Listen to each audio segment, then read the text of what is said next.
পবিত্র কুরআনুল কারিমে আল্লাহ পাক রব্বুল আলামিন একটা সূরা দিয়েছেন, যে সূরাটার নাম সূরাতুল হুজুরাত। এটা হচ্ছে শিষ্টাচারের সূরা, আদব শিক্ষা দেওয়ার একটা সূরা। আল্লাহ পাক রব্বুল আলামিন এই সূরাটার মাধ্যমে আমাদেরকে শিষ্টাচার শিক্ষা দিচ্ছেন, আদব শিক্ষা দিচ্ছেন। এই সূরাটা নাজিল হওয়ার একটা চমৎকার একটা প্রেক্ষাপট আছে। আল্লাহ পাক রব্বুল আলামিন এই সূরাটা এমন একটা প্রেক্ষাপটে নাজিল করলেন। কোন প্রেক্ষাপট? আব্দুল্লাহ বিন জুবাইর রাদিয়াল্লাহু তাআলা আনহু থেকে বর্ণিত, তিনি বর্ণনা করেন যে আমরা একদিন রাসূল সাল্লাল্লাহু আলাইহি ওয়াসাল্লামের সামনে বসে আছি। কি করছি? বসে আছে সবাই। বনু তামিম গোত্র আসলেন, একটা গোত্র আসলেন, তাদের নেতা নির্বাচন করতে হবে। রাসূল সাল্লাল্লাহু আলাইহি ওয়াসাল্লামের বসা, তার সামনে আবু বকর রাদিয়াল্লাহু তাআলা আনহু বসা, ওমর রাদিয়াল্লাহু তাআলা আনহু বসা। এবং সাহাবীদের মধ্যে আমরা যেই দুইজনকে সর্বশ্রেষ্ঠ ভাবি তারা দুইজন বসা, আবু বকর আর ওমর রাদিয়াল্লাহু তাআলা আনহু। সাহাবীদের মধ্যে আবু বকর এবং ওমর রাদিয়াল্লাহু তাআলা আনহু যে শ্রেষ্ঠ সাহাবী, এটার মধ্যে আমাদের কোনো সন্দেহ আছে? যারা বলেন না, কোনো সন্দেহ আছে? তাদের আদব আখলাকের কোনো কমতি আছে? নাই।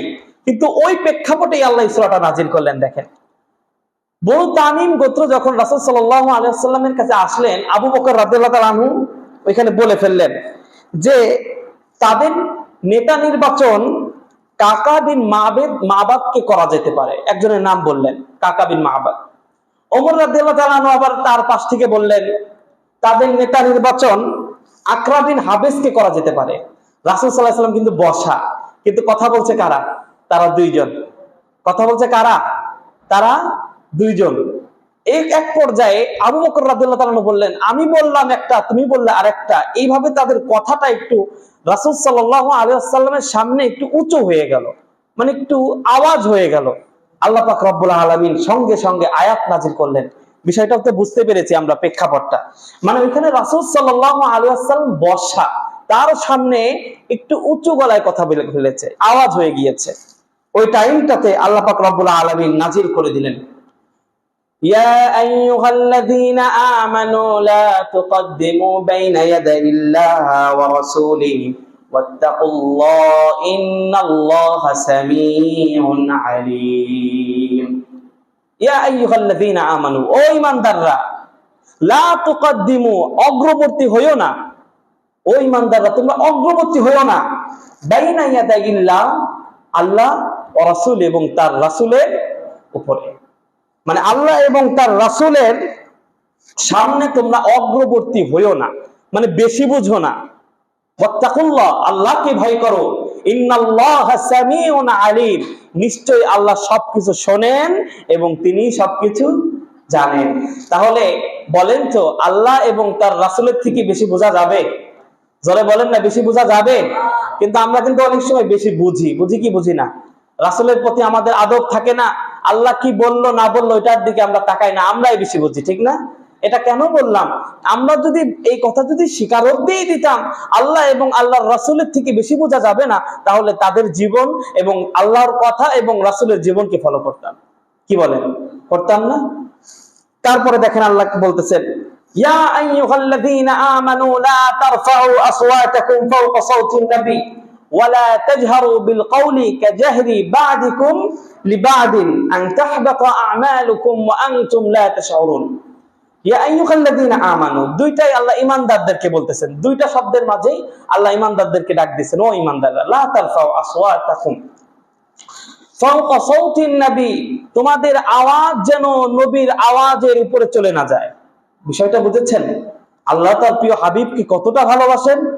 ওমর হতে পারো তুমি, তুমি আবু বকর হতে পারো, তুমি অমুক দলের পীর হতে পারো, তুমি আর যাই হও না কেন, আন তাহবাতা আমালুকুম ওয়া আনতুম লা তাশউরুন, এমন এই আশঙ্কায় যে তোমার জীবনের সমস্ত ভালো আমলগুলো নষ্ট হয়ে যাবে, ওয়া আনতুম লা তাশউরুন, কিন্তু তুমি টেরই পাবে না। দেখেছেন আল্লাহ তার রাসূলকে কতটা ভালোবাসেন। ওয়ালা তাজহারু বিল কওলি কাজাহরি বা'দিকুম লিবা'দিন, তোমরা নিজেদের মধ্যে যেভাবে কথা বলো। আচ্ছা বলেন তো, দুইজন ফ্রেন্ড যখন কথা বলে তখন কি তাদের মধ্যে কোনো আদব থাকে? বলেন তো, তুই কেমন আছিস, কোথায় গিয়েছিলি, মানে এই ধরনের কথাবার্তা আমরা এইভাবে বলে থাকি। তাই আল্লাহ তাআলা বলতেছেন, তোমরা নিজেরা যেভাবে নিজেদের মধ্যে কথা বলো, খবরদার আমার রাসূলের সাথে ওইভাবে কথা বলা যাবে। কিন্তু আমরা দেখেছি এই রাসূলকে নিয়ে কটূক্তি করা হয়। আমাদের রাসূলকে নিয়ে যে কটূক্তি করবে তাদেরকে আমরা বয়কট করতে বাধ্য হব, এবং আমাদের যদি সেই ক্ষমতা থাকতো আমরা তাকে হত্যা করার মতো আমরা সাহস দেখাতাম। কি বলেন? রাসূলকে নিয়ে যে গালি দিবে তাকে কোনো ছাড় দেওয়া হবে না। কিন্তু আমাদের কাছে সেই পাওয়ারটা নাই। আছে? বলেন আছে? আল্লাহর কাছে আমরা দোয়া করি, আল্লাহ আমরা তো এখানে কিছু করতে পারছি না, এর বিচার তুমি করে দিও। সকলেই বলেন আমিন। এখানে একটা বিষয় আছে, আপনারা প্রশ্ন করতে পারেন, আল্লাহ তো পবিত্র কোরআন নাজিল করেছেন একটা জীবন বিধান হিসাবে, তাহলে এই প্রেক্ষাপট তো ছিল ওই টাইমটাতে, তাহলে এখন এই আয়াত দিয়ে এখন কি হবে? এই আয়াতটা তো নাজিল হয়েছিল ওই প্রেক্ষাপটে, এখন আমরা এই আয়াত দিয়ে কি করবো? একটা প্রশ্ন থাকে না? এখন দেখেন, এখান থেকে শিক্ষণীয় বিষয় হচ্ছে, আল্লাহ রাসূল কি এখন আছেন? কথা বলতে হবে। আল্লাহ রাসূল কি এখন আছেন? আবু বকর আছেন? ওমর রাদিয়াল্লাহু তাআলা আছেন? এরা কেউ নাই। এখন এই আয়াতের কার্যক্রম কি হবে? এই আয়াত হচ্ছে, ইয়া আইয়ুহাল্লাযীনা আমানু, আল্লাহ ঈমানদারদেরকে ডেকে বলতেছেন, রাসূল নাই, কিন্তু রাসূলের যে হাদিস, যে ইলম যারা বহন করে তারাই হচ্ছে এখন নাইবে রাসূল। কি বলেন? যারা বড় বড় আলেম, যারা বড় বড় আলেম। এই যে দেখেন, রাসূল সাল্লাল্লাহু আলাইহি সাল্লামের উপরে যারা নির্যাতন করেছেন, আল্লাহ কাউকে ছাড় দিয়েছে? জোরে বলেন না, ছেড়ে দিয়েছে? এখন রাসূল সাল্লাল্লাহু আলাইহি সাল্লামের জায়গায় আমরা ধরবো যারা ইসলাম বিশেষজ্ঞ, যারা ইসলামিক চিন্তাবিদ। কিন্তু আমরা দেখেছি আমাদের এই দেশে ৯৫% মুসলমান থাকা সত্ত্বেও এই দেশের জনপ্রিয় আলেমদেরকে দেশ ছাড়তে বাধ্য করা হয়েছে, এই দেশের জনপ্রিয় আলেমদেরকে জেল খাটানো হয়েছে, এই দেশের জনপ্রিয় মুফাসসিরদেরকে ফাঁসির কাস্টে ঝুলানো হয়েছে। আমরা এগুলা দেখেছি। সেই জন্য আমাদের উপরে একের পর এক বিপদ নেমে আসছে। কেননা একজন আলেমকে ধ্বংস করে ফেলা, মেরে ফেলা মানে জ্ঞানকে আমরা পুঁতে ফেললাম। কি বলেন? আল্লাহ যে কিয়ামতের আগ মুহূর্তে ইলমকে উঠিয়ে নেবেন আলেমদের মাধ্যমে, একজন করে আল্লাহ আলেম তুলে নেবেন। ওই রকম আলেমকে আমরা দেখতে পারি? বলেন, যারা চলে গিয়েছে, বিশ্বের নাম করা মুফাসসির যারা চলে গিয়েছে দুনিয়া থেকে, ওরকম মুফাসসির কি আমরা পাচ্ছি? ওরকম শাইখুল হাদিস পাচ্ছি? ওরকম মুহাদ্দিস আমরা আর খুঁজে পাবো না। কেননা আমরা নিয়ামতের কদর করতে পারি। এখন প্রশ্ন হচ্ছে, এই ধরনের আলেমদের সাথে যারা এই ধরনের এগুলা করেছে, আল্লাহ তাদেরকে শাস্তি দিবেন। কি বলেন? দুনিয়ার মাটিতেও তাদের শাস্তি হবে, আখিরাতেও আল্লাহর বদলা নেবেন। সেজন্য আমরা সামনে এই সমস্ত নির্লজ্জ কাজ আর দেখতে চাই না। আলেমদেরকে সব সময় সর্ব উত্তম স্থানে রাখতে হবে। কেন? এর একটা উদাহরণ দিয়ে বুঝে যাবেন। আলেমদেরকে আমরা কেন সম্মান করব? এটার তো একটা কারণ থাকা দরকার। সেও তো একজন সাধারণ মানুষ। আসলে বলেন তো, পবিত্র কুরআনুল কারীম আমরা সকলেই সম্মান করি, ঠিক না? পবিত্র কুরআনুল কারীম আমরা যেই রিহালটার উপরে রাখি, ওটা কি দিয়ে তৈরি করা? জোরে বলতে হবে, কি দিয়ে তৈরি করা? কাঠ দিয়ে তৈরি করা। ওই কাঠ, এরকম কাঠ দুনিয়ার মধ্যে আরো আছে না নাই? আপনি পায়ের নিচে রাখেন এমনও আছে, কিন্তু ওই ছোট্ট একটু কাঠ দিয়ে তৈরি রিহাল আপনি সম্মান করেন। কোথাও পড়ে থাকলে আপনি ওইটাকে ভাঁজ করে সুন্দর একটা উঁচু স্থানে রেখে দেন। কারণটা কি? কোরআনের স্পর্শ। কারণটা কি? জোরে বলেন, কথা বলতে হবে। কারণটা কি? কোরআনের সাথে তার স্পর্শ লেগেছে, এই কারণেই তো। তাছাড়া অন্য কোনো কারণ আছে? আমরা কত কাপড় আমাদের পায়ের নিচে পড়ে থাকে, কিন্তু কোরআনের একটা গ্লাফ, কোরআনের সাথে স্পর্শ লাগার কারণে আমরা ওইটা পরে গেলে আমরা ওইটাকে চুমো খাই, ঠিক না? ওইটাকে যদি কোথাও ময়লা হয়ে যায় ওইটাকে পরিষ্কার করে আবার রাখি, সম্মান করি, ভালোবাসি। কেন? জোরে বলেন না, কেন? কোরআনের স্পর্শ। এইভাবে দেখেন, আমাদের নবীকে আল্লাহ শ্রেষ্ঠ নবী বানিয়েছেন কোরআন বরকতে। কিসের বরকতে? কোরআন হচ্ছে পবিত্র শ্রেষ্ঠ কিতাব, যত কিতাব আছে। ইন্নাহু লাকুরআনুন কারীম, এই কোরআনকে সম্মানিত করেছেন কে? আল্লাহ। আর তারপরে দেখেন, আমি ক্ষুদ্র মানুষ, আপনাদের থেকে অনেক বয়সে কম হব, অনেকের থেকে। আমি ক্ষুদ্র কিছু জানি, একেবারেই বেশি জানি না, ক্ষুদ্র কিছু জানি। এই কোরআনের কিছু জানি, আয়াতের কিছু জানি, হাদিসের কিছু জানি। এই কারণেই তো আপনারা আমাকে কম বেশি সম্মান করেন। কি বলেন? এই তো কারণ, আর তো কোনো কারণ নাই। আমরা পৃথিবীর যত আলেমদেরকে ভালোবাসবো একটাই কারণে, কোরআন এবং হাদিসের ইলম সে বহন করে, এটাই তো কারণ। যারা বলেন না, এটাই তো কারণ। এখন যদি কোনো আলেমকে আমরা অসম্মান করি, তাহলে কোরআন এবং হাদিসকে অসম্মান করা হবে। সেজন্য সম্মানিত ভাইরা, আমরা যখন কোন এর আলেমের সাথে কথা বলবো, আদবের সাথে, আখলাকের সাথে কথা বলবো, পারবো তো ইনশাআল্লাহ? আমাদের সবাইকে তৌফিক দান করুন, সকলেই বলেন আমিন। তারপরে দেখেন পরে আয়াতে আল্লাহ কত সুন্দর করে কথা বলেছেন, ইন্নাল্লাযীনা ইয়াগুদ্দুনা আসওয়াতাহুম ইনদা রাসূলিল্লাহ, যারা তাদের আওয়াজকে রাসূলের নিকট এসে নিচু রাখে। আল্লাহ কিন্তু বলেন নাই কোনো কথা বলবা না, রাসূলের সামনে কোনো কথা বলবা না, এই কথাটা কিন্তু বলেন নাই। সাহাবীরা এক পর্যায়ে ভয় পেত, আল্লাহর রাসূলের সাথে কথা বলবো, না জানি কোনো বেয়াদবি যদি হয়ে যায়। এক পর্যায়ে সাহাবীরা কথা বলাই বন্ধ করে দিয়েছেন রাসূলের সামনে। তো সাহাবীরা যদি কথা না বলেন, বিভিন্ন বিষয়ে প্রশ্ন কিভাবে করবে? আল্লাহ বলে দিলেন কথা তো বলতে হবে, কিন্তু কিসের সাথে? আদবের সাথে। কিসের সাথে?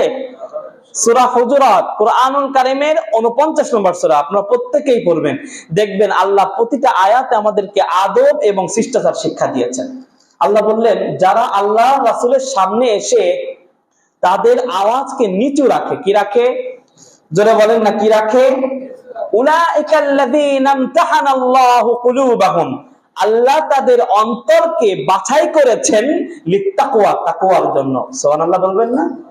আল্লাহ তাদের অন্তরকে বাছাই করেছেন তাকওয়ার জন্য, লিত্তাকওয়া, লাহুম মাগফিরাতু ওয়া আজরুন আযীম, নিশ্চয়ই তাদের জন্য অপেক্ষা করছে ক্ষমা এবং মহা প্রতিদান। সাধারণ কোনো প্রতিদান না, মহা প্রতিদান। সেজন্য সম্মানিত ভাইরা, আমরা কখনো যারা কোরআন এবং হাদিসের ইলমকে বহন করে, সে যত ছোটই হোক না কেন, আমরা তাকে সম্মান করব, পারবো তো ইনশাআল্লাহ? আরেকটা উদাহরণ দিতে চাই। হযরত আব্দুল্লাহ ইবনে আব্বাস রাদিয়াল্লাহু তাআলা আনহু, নাম শুনেছেন? অনেক বড় একজন মুফাসসির, বিভিন্ন ধরনের তাফসীর করেছেন। সে সবার থেকে বয়সে ছোট ছিল। তখন হযরত ওমর রাদিয়াল্লাহু তাআলা আনহু তাকে যেখানেই নিয়ে যেতেন, সবসময় তার পাশে এবং সম্মানীয় একটা স্থানে বসাতেন। অনেকেই বড় বড় সাহাবী একটু মনে মনে বলতো, আবার বলা বলি করতো, ও ছোট, আমাদের থেকে বয়সে ছোট, ও কেন আমাদের সামনে বসে? এমন অনেক সময় বলে না? যারা বলেন, বলে কি বলে না? এটা বলে তারা তাদের অজ্ঞতার কারণে। কখন বলবো? নামাজের আগে না পরে? এই যে হযরত আব্দুল্লাহ ইবনে আব্বাস রাদিয়াল্লাহু তাআলা আনহু সবসময় ওমর রাদিয়াল্লাহু তাআলা আনহু একটু সম্মানিত স্থানে রাখতেন। কেন? এর কারণও বলে দেই। সবাই একটু বলা বলি করতো, আব্দুল্লাহ ইবনে আব্বাস, ও ছোট মানুষ, ও কেন আমাদের সামনে থাকবে, ও পিছে থাকবে, ছোট মানুষ। আমাদের এমন সময় হয় না? খবরদার, ছোট বলে আমরা কাউকে পিছে ঠেলে দিব না, কেননা আমার থেকে ও বেশি জানতে পারে। এখন ওমর রাদিয়াল্লাহু তাআলা আনহু একদিন অনেক মানুষজন বসা, তার মাঝে বলে দিচ্ছেন যে, বলতো ইযা জা নাসরুল্লাহ, সূরা নাসর, এই সূরাটার মাধ্যমে আল্লাহ কি শিক্ষা দিচ্ছেন, কি বোঝাতে চাচ্ছেন? এক একজন সাহাবী এক একটা বলতেছেন, কারোটাই মিলে না, কারোটাই হয় না। সবার সামনে সর্বশেষ আব্দুল্লাহ ইবনে আব্বাস রাদিয়াল্লাহু তাআলা আনহুকে দাঁড় করিয়ে বলছেন, বলো তো আব্দুল্লাহ ইবনে আব্বাস, যে এই সূরাটা আল্লাহ কেন নাজিল করেছেন, এই সূরাটার মাধ্যমে আল্লাহ কি শিক্ষা দিচ্ছেন? আব্দুল্লাহ ইবনে আব্বাস চোখ দিয়ে পানি পড়ে আর বলে, এই সূরার মাধ্যমে আল্লাহ আমাদেরকে জানাচ্ছেন, ইযা জা নাসরুল্লাহি ওয়াল ফাত, আল্লাহর সাহায্য যখন আসবে, বিজয় তখন আসবে, ওয়ারাআইতান নাসা ইয়াদখুলুনা ফি দীনিল্লাহি আফওয়াজা, বিজয় যখন আসবে, দলে দলে মানুষ ইসলামের দিকে প্রবেশ করবে, ইসলামের দিকে ধাবিত হবে। এর মানে হচ্ছে মানুষজন যখন ইসলামের দিকে ধাবিত হবে, আমাদের নবীর কাজই ছিল মানুষকে অন্ধকার থেকে আলোর দিকে আনার জন্য। আমাদের নবীর কাজ শেষ হয়ে যাবে এবং আল্লাহ আমাদের নবীকেও তুলে নেবে। সুবহানাল্লাহ বলবেন না? এই কথাগুলো বললেন, সবাই ওমর রাদিয়াল্লাহু তাআলা আনহু বলে দিলেন, এইবার তো বুঝেছো আব্দুল্লাহ ইবনে আব্বাসকে আমি কেন সাথে রাখি। সেজন্য কাউকে আমরা কখনো অসম্মান করব, এই সূরাটার মাধ্যমে আল্লাহ আমাদেরকে এটা শিক্ষা দিচ্ছেন। পরের আয়াতে আল্লাহ বলতেছেন, দেখেন 4 নম্বর আয়াতে, ইন্নাল্লাযীনা ইউনাদুনাকা মিন ওয়ারাইল হুজুরাত ওয়া আকসারুহুম লা ইয়াকিলুন। আরবের বেদুইন লোক, গ্রাম্য লোক, এখন আপনাদেরকে বোঝাতে চাই, শহরের থাকা মানুষ এবং গ্রামের একটা মানুষ, তাদের কথাবার্তা, তাদের ব্যবহার আচরণ কি এক হয়? যারা বলেন নাকি এক হয়? তাই এক ধরনের বেদুইন লোক রাসূল সাল্লাল্লাহু আলাইহি ওয়াসাল্লামের ঘরের পিছ থেকে এসে ডেকে যেত, ইয়া মুহাম্মদ উখরুজ আলাইনা, ও মুহাম্মদ বের হয়ে আসো। বলেন নবীর ক্ষেত্রে এই আওয়াজটা কি মানাবে? জোরে বলেন না মানাবে? জোরে বলেন মানাবে? কিন্তু আমাদের তো অনেকেই বুঝে না, আল্লাহ যেখানে আল্লাহর রাসূলকে ডাক দিয়েছেন ইয়া আইয়ুহান নাবিয়্যু ইয়া হাবিবাল্লাহ ইয়া রাসূলুল্লাহ, কোথাও পাবেন না ইয়া নবী ইয়া মুহাম্মদ। আপনারা যদি বের করে আনতে পারেন অবশ্যই বলবেন। আমি তো শুরু থেকে শেষ পর্যন্ত আর যাই হোক মুখস্থ তো করেছি, পাই নাই এখনো, কোন হাদিসেও পাই নাই ইয়া মুহাম্মদ ইয়া নবী, এটা পাই নাই। কিন্তু এটা পেয়েছি ইয়া রাসূলুল্লাহ, ও আল্লাহর রাসূল, ইয়া হাবিবাল্লাহ, ও আল্লাহর বন্ধু, এটা পেয়েছি। তো এই শব্দগুলো যখন তারা উচ্চারণ করে ডাকতে থাকলো, তখন আল্লাহ বলেন আকসারুহুম লা ইয়াকিলুন, তারা অধিকাংশই বুঝে না, জ্ঞান নাই, কিভাবে মানুষের সাথে ব্যবহার আচরণ করতে হয়, কথাবার্তা বলতে হয়, এটা তাদের জানা নাই। এমন অনেক সময় হয় না? ধরেন আমাদের এলাকার অনেক সম্মানিত একজন পার্সন, আমরা সকলেই তাকে সম্মান করি। ওই মোড় থেকে একজন ডাক দিল, ওই অমুক, শোনো শোনো, ওই অমুক এদিকে আসো, আমাদের কাছেই তো বিষয়টা খারাপ লাগবে, কি খারাপ লাগবে না? আর সে কি কোনো সাধারণ মানুষ? আমাদের নবীকে ওইভাবে যখন ডাকাডাকি করা হলো, আল্লাহ নিজেই বললেন আকতারুহুম লা ইয়াকিলুন, ওদের অধিকাংশের জ্ঞান নাই, বুঝে না, আদব নাই, আদব শিখাতে হবে। কি করতে হবে? আল্লাহ তাআলা বললেন ওয়ালাউ আন্নাহুম সাবারু হাত্তা তাখরুজা ইলাইহিম লাকানা খায়রান লাহুম ওয়াল্লাহু গফুরুর রহিম। রাসূল সাল্লাল্লাহু আলাইহি ওয়াসাল্লামকে আল্লাহ বলতেছেন, যদি তারা তোমার বের হয়ে আসা পর্যন্ত যদি অপেক্ষা করত, লাকানা খায়রান লাহুম, তাহলে এটাই তাদের জন্য উত্তম হতো। আল্লাহু গফুরুর রহিম, আল্লাহ ক্ষমাশীল এবং পরম করুণাময়, অসীম দয়ালু। এই কথা কেন বললেন?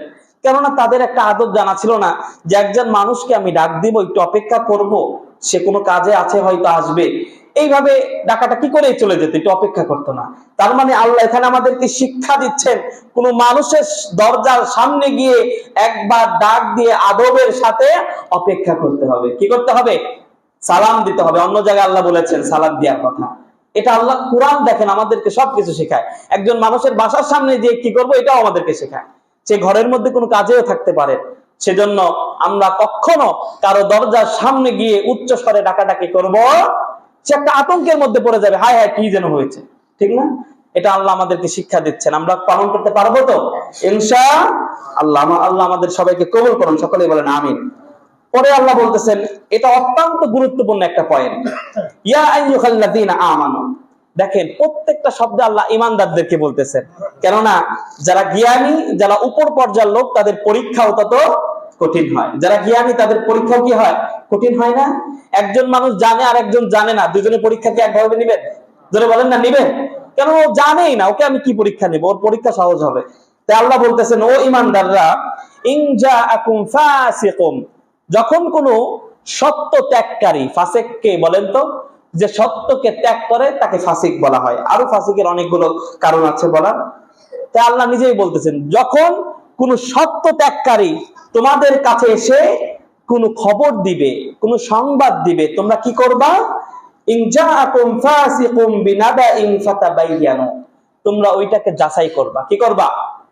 ওইটাকে যাচাই করতে হবে। এই কথাটা কেন বললেন? সত্য একটা কথা বলি।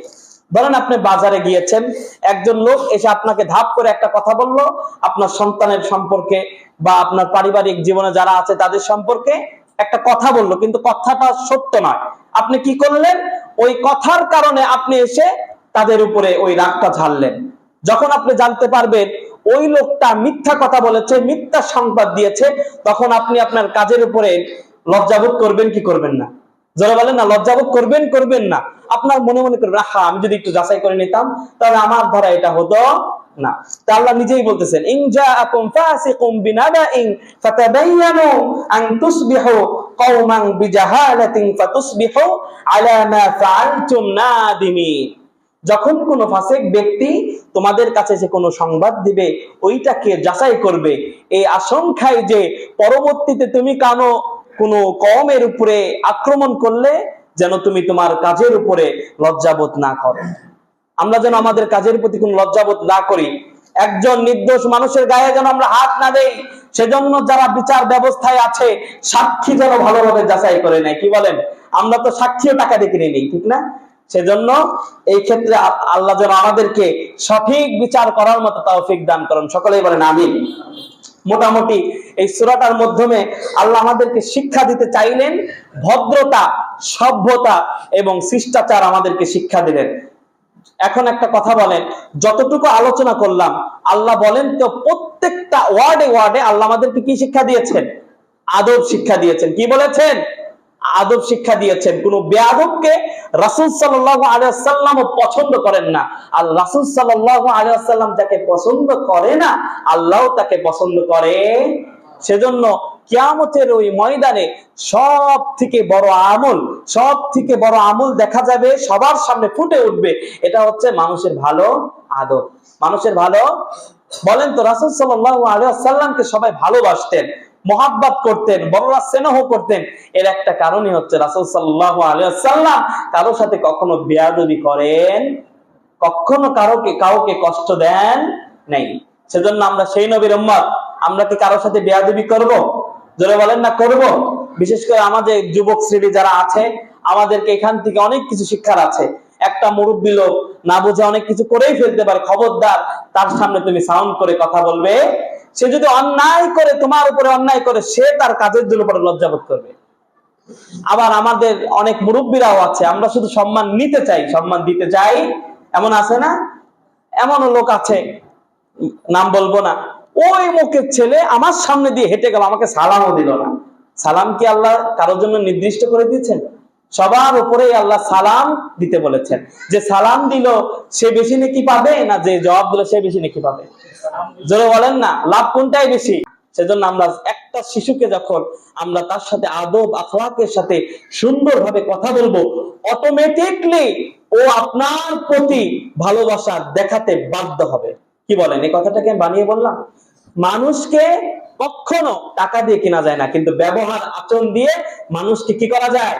কিনে ফেলা যায়। ও আপনার জন্যই সবসময় কাজ করবে, আপনাকেই ভালোবাসবে। আমরা পারবো তো ইনশা? বড় ছোটকে কি করবে?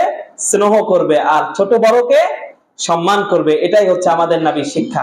সেজন্য যতটুকু কথা বললাম অগোছালো, আল্লাহ যেন এর উপরে আমাদেরকে আমল করার